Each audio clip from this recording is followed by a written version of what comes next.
After I refused to give my mom my inheritance, she invited me to a family meeting. When I arrived, they had no idea what I'd brought with me. My name is Savannah Calloway, and 3 weeks after my grandfather's funeral, my mother sent a group text that made my blood run cold. Family meeting. Sunday, 3 p.m. Be on time. No explanation. No warm greeting. No hope you are doing well. Just a demand, delivered like a court summons. And like a fool, I went. The house looked exactly as I remembered. Manicured lawn, white picket fence, that wraparound porch with a swing nobody ever used. But something felt different the moment I stepped through the front door. It wasn't the lighting or the familiar scent of vanilla candles. It was the arrangement. My family sat stiffly in the living room like actors waiting for their cue, and there were 2 strangers in expensive navy suits already positioned in the good chairs, the ones usually reserved for Christmas dinner. Savannah. My mother, Linda, beamed with that plastic smile she wore at PTA meetings and charity auctions. The one that never reached her eyes. Meet our family consultants. She gestured toward the suited men like they were old friends, as if this wasn't an obvious ambush with a dress code. One of them stood to shake my hand. I didn't move. I glanced at my sister Emma, who was studying her manicured nails like they held the secrets of the universe. Then at my younger brother James, whose eyes were red-rimmed but dry. My stepfather Rick stood by the fireplace, arms crossed, looking like he'd been rehearsing that pose in the mirror for weeks. Would you like some sweet tea? Mom asked, her voice dripping with false hospitality. I set down my leather purse and crossed my legs. No. I'd like to know why I'm here. Because we're family, she said, her tone syrupy and rehearsed. And your grandfather would have wanted us to work together. That's when it hit me. This wasn't a meeting. This wasn't even a conversation. It was a presentation, a coordinated effort to make me hand over the one thing they hadn't been able to steal while he was alive, his legacy. Unfortunately for them, I'd come prepared. My grandfather, Robert Big Bob Calloway, wasn't just the man who raised me after Dad died. He was the reason I believed in hard work, in keeping your word, in building something that lasts. He'd started Calloway Construction with nothing but a beat-up Ford pickup and a handshake loan from his neighbor. By the time I was born, it was the biggest construction company in 3 counties. While Emma begged for designer handbags and James played video games, I asked to visit the job sites. I loved the smell of sawdust, the sound of hammers, the way Grandpa's voice carried across construction sites when he walked the crews. When I was 12, he handed me my first calculator and said, "Let's see how your brain handles numbers instead of dolls." I was hooked. And now, sitting in that living room with my family's greedy eyes boring into me, I realized they were about to find out just how well my brain handled numbers, and the truth. The will reading had been 2 weeks after the funeral, in a mahogany-paneled conference room that smelled like old money and fresh coffee. Mom wore black Chanel and oversized sunglasses like she was auditioning for a soap opera. Emma sniffled dramatically through the preliminaries. James just looked confused. The attorney, Mr. Harrison, kept his voice steady as he worked through the formalities: minor gifts to charity, a scholarship fund for trade school students, a small pension for Grandpa's longtime foreman. Then came the bombshell. To my granddaughter, Savannah Claire Calloway, I leave the remainder of my estate, including all shares in Calloway Construction, my investment accounts, real estate holdings, and personal effects. The room went dead silent. I felt the shock before I heard the reaction. "This is a mistake," Mom sputtered, pushing her sunglasses up. "He must have been confused. Read it again." "I've read it several times, Mrs. Calloway," Harrison replied calmly. "Your father was very explicit." Emma gasped like she'd been slapped. "He loved all of us equally. He wouldn't play favorites." James said nothing, just stared at his hands like they might disappear. "This can't be happening," Mom whispered. But it was. In that moment, I wasn't just his granddaughter anymore. I was the sole heir to everything Robert Calloway had built from nothing. And I definitely wasn't ready for what came next.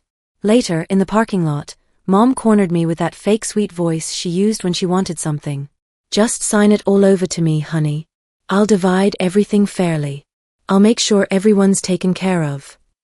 I didn't answer immediately, not because I was unsure, but because I needed to choose my words carefully.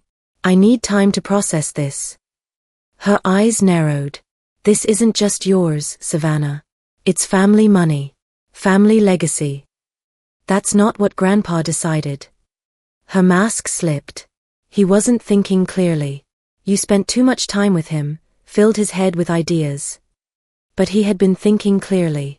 He'd updated the will 6 months before his death, fully lucid and completely intentional. I remembered that day well. He called me into his home office and said, "They're going to hate this decision, but I built this company for someone who understands what it cost me." That person isn't your mother. It wasn't a compliment. It was a burden, a responsibility. And now it was mine. The messages started that night. First, Emma, please don't let this tear our family apart. We're still sisters. Then, Mom, you'll understand when you have children of your own. Family comes first. Then James, a single text at 2:17 a.m., why? By morning, my voicemail was full of messages from Mom's church friends, women I hadn't seen since high school graduation. "Savannah, I'm just heartbroken. Your mother raised you better than this. Such a disappointment." That word kept coming up, disappointment. What they didn't understand, what they'd never bothered to learn, was what Grandpa and I had actually built together. What my family's friends didn't see was the real relationship Grandpa and I had shared. It wasn't about favoritism or manipulation. It was about mutual respect, built one late-night phone call and one job site visit at a time. While Mom spent her weekends at the country club and Emma shopped at the mall, I was learning to read blueprints and understand profit margins. When other kids were watching cartoons, I was asking Grandpa about load-bearing walls and construction schedules. I didn't inherit Callaway construction like winning the lottery. I earned it through years of genuine interest and hard work. But none of that mattered in the court of family opinion. 2 days after the voicemail avalanche, James showed up outside my apartment. No call, no text, just his hunched figure on the security camera, hands shoved deep in his jacket pockets like a kid who'd forgotten his homework. When I opened the door, he didn't step inside. "I'm not here to argue," he said quietly. "Okay."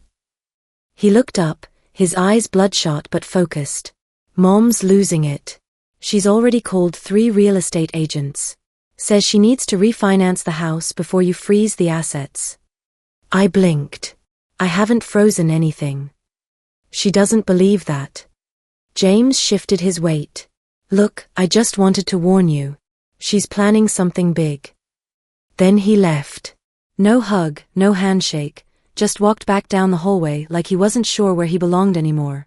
I closed the door and stood there in the silence, not sad or angry, just empty. This was only the beginning.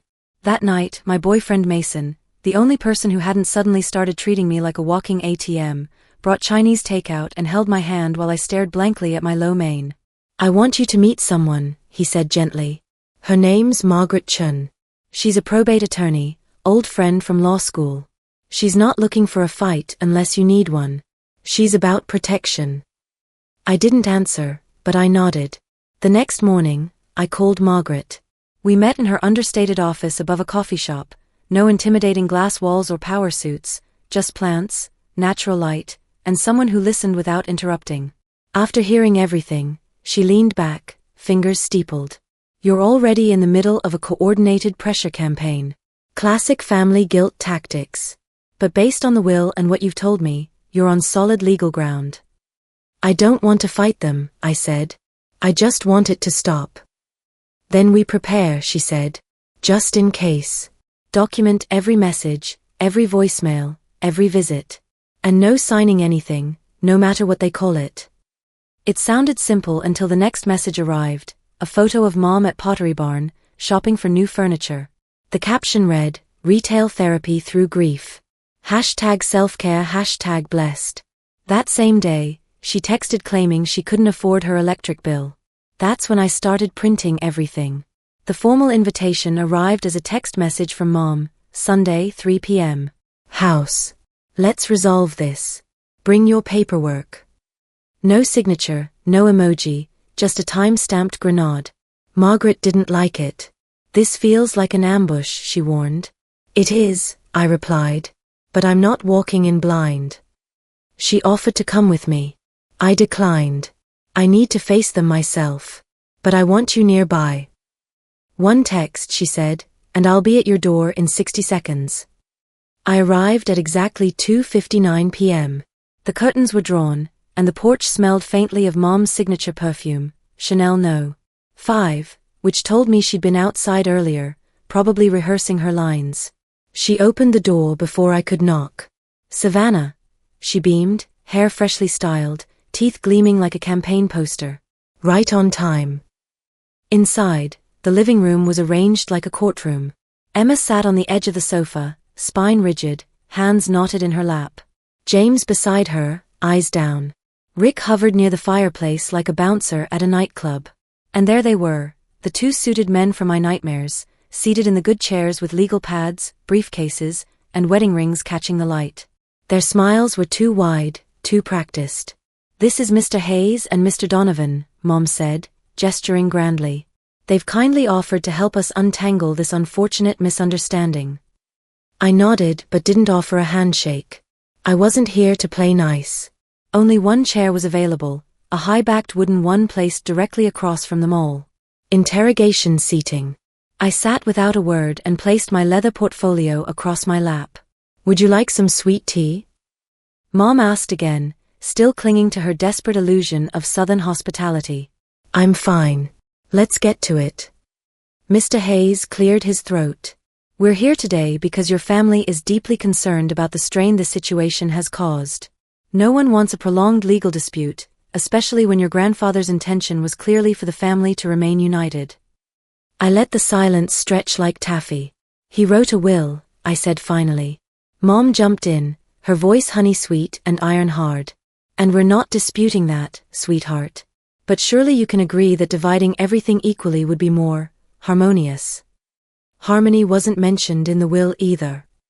Mr. Donovan opened his briefcase, sliding a stack of documents across the coffee table like he was dealing cards.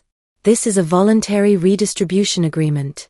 You retain a generous percentage, 25%, and the rest returns to the family as was always understood." "Understood by whom?" Emma finally spoke, her voice barely a whisper.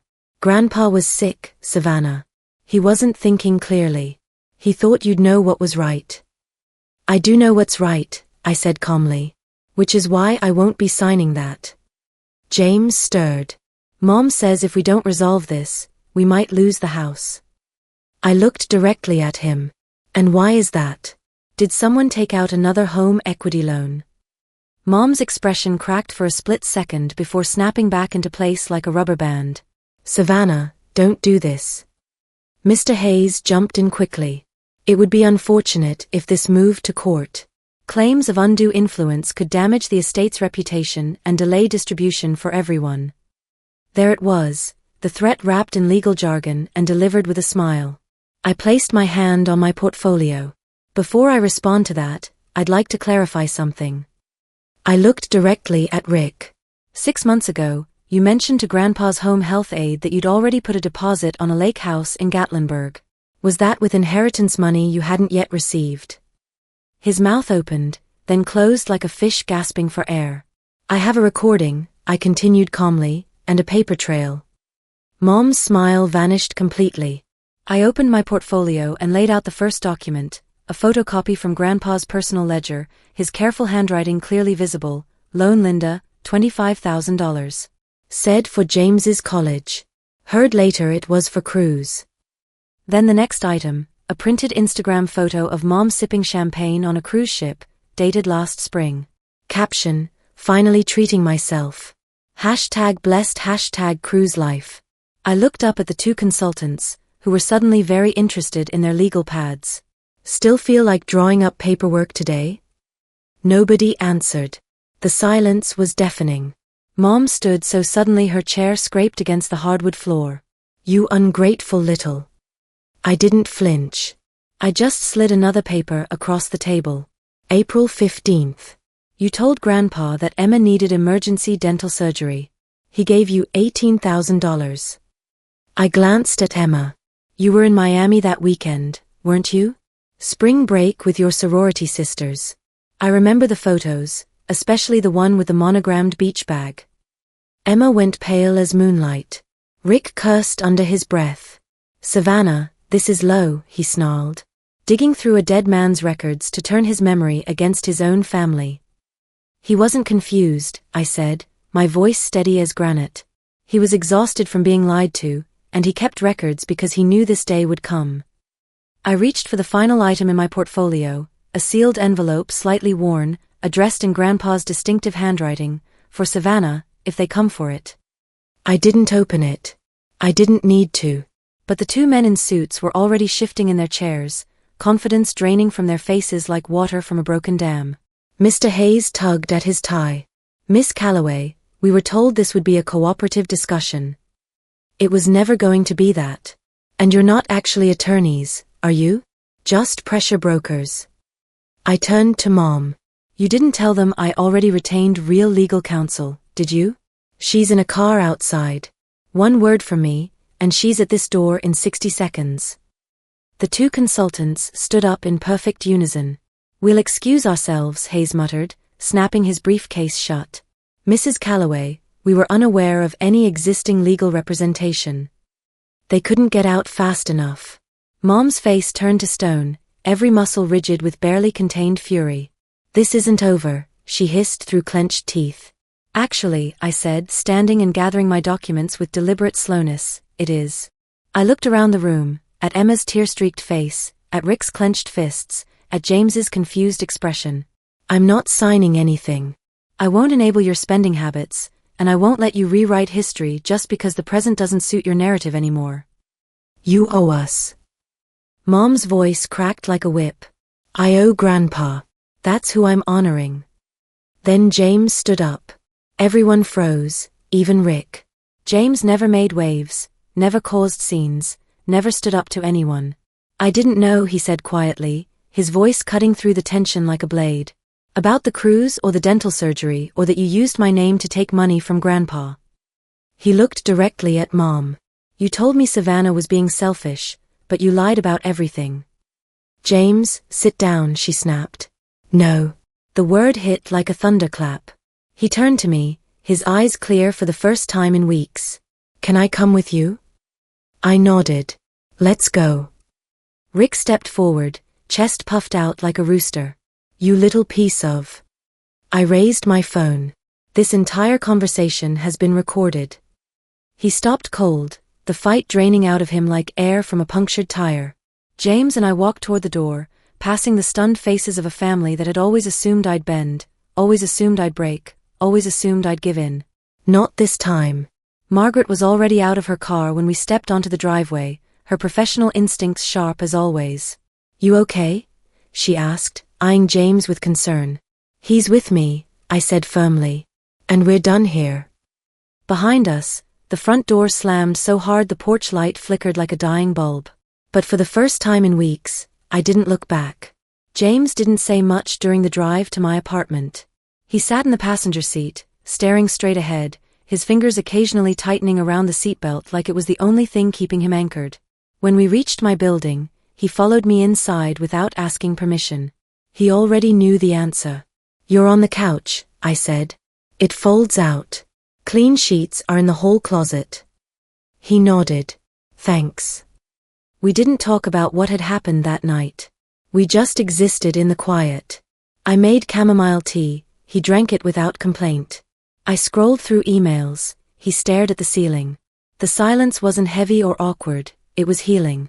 By morning, I had a plan. I drove to Grandpa's house, the one I now legally owned but hadn't touched since the funeral. I unlocked the front door, and the air rushed out stale with memory and dust. I went straight to his home office, where the smell of old coffee and cedar still lingered faintly. Grandpa's desk was exactly as he'd left it, reading glasses folded on top of a construction trade magazine, coffee mug with a ring stain, and his leather-bound journal sitting in the center like a waiting confession. I opened the journal and flipped through its pages, seeing everything laid out in his precise handwriting, dates, amounts, names, and detailed notes about every loan, every emergency, every manipulation. Then I found a note I'd missed before, scribbled in the margin near the back. Savannah has what Linda never learned, restraint and clarity. If she chooses to lead this business, it may survive me. If she chooses to love it, it may outlive us both. I sat there for a long time, just breathing in the familiar sense of his workspace. That afternoon, I met Margaret for lunch and showed her the journal. She helped me file it as supplementary evidence with the probate court, sealing any potential loopholes that might be exploited later. We also drafted paperwork for an educational trust in James's name, just enough to support his degree without tying him to anyone's financial leash. "This is clean, fair, and generous," Margaret said as I signed the documents. When I got home that evening, James was reading one of Grandpa's old construction magazines on the couch. "You know," I said, leaning against the doorframe, "he always wanted to expand into sustainable construction. Green building materials, solar integration, eco-friendly concrete. But the board wouldn't move fast enough." James looked up. I remember him talking about that during Sunday dinners. I smiled. "What would you say to an internship? Real work, no shortcuts, no family favoritism." He blinked. "Are you serious?" "Completely." A slow smile spread across his face, relief, hope, maybe even a trace of pride. "Yeah," he said. "I'd really like that." We clinked mugs of lukewarm tea in silent agreement. It wasn't the kind of legacy Mom had wanted, but it was better.